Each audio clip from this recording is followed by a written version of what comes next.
ज्यावेळेस आपण होमिओपॅथीच्या गोळ्या बघतो तर त्या अशा साखरेच्या गोळ्या टाईप असतात, तर मग त्यामागे काय लॉजिक आहे? म्हणजे जे तुमच्या गोड गोळ्या तुम्ही बघता होमिओपॅथीच्या, त्या शुगर ऑफ मिल्क ह्या गोष्टीपासून बनलेल्या असतात.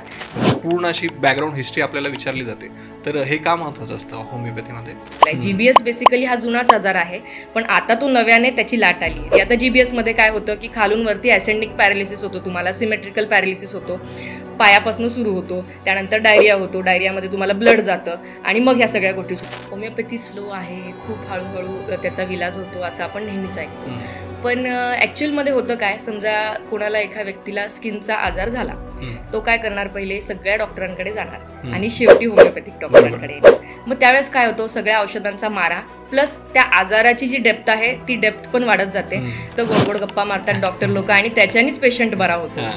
हा एक गोड गैरसमज आहे, पण तसं नाही आहे. तसं जर असतं, तसं जर आपण विचार करायला गेलो तर आम्ही होमिओपॅथी 1 दिवसाच्या बाळालाही देतो. समजा एखाद्या बाळाला झटके येत आहेत, तिथे गोड बोलून तुम्ही कसा इलाज करणार? बरोबर, ते रिपेअर होत आहेत होमिओपॅथीने. आम्ही होमिओपॅथीने गँग्रीन बरा करतो. गोड बोलून गँग्रीन कसा बरा होईल? आता हॉर्मोनल इम्बॅलन्स होण्याचं सगळ्यात महत्त्वाचं कारण जे आहे, लास्ट वीकला माझ्याकडे एक पेशंट येऊन गेलं. त्याचं म्हणणं होतं, मी सगळ्या डॉक्टरांकडे गेलोय, मला काय फिलिंग आहे की मी एका स्विंगमध्ये, म्हणजे मी एका झोक्यात बसतो, बरोबर झोक्यात बसलेलो आहे आणि कंटिन्यू मला तसं चक्कर यायला होतं. महिलांमधला आणखी एक प्रॉब्लेम म्हणजे तो लठ्ठपणा, ओबेसिटी, की जो अनेक आजारांना सुद्धा कारणीभूत असतो. तर याच्यासाठी होमिओपॅथीमध्ये कसं ट्रीटमेंट आहे?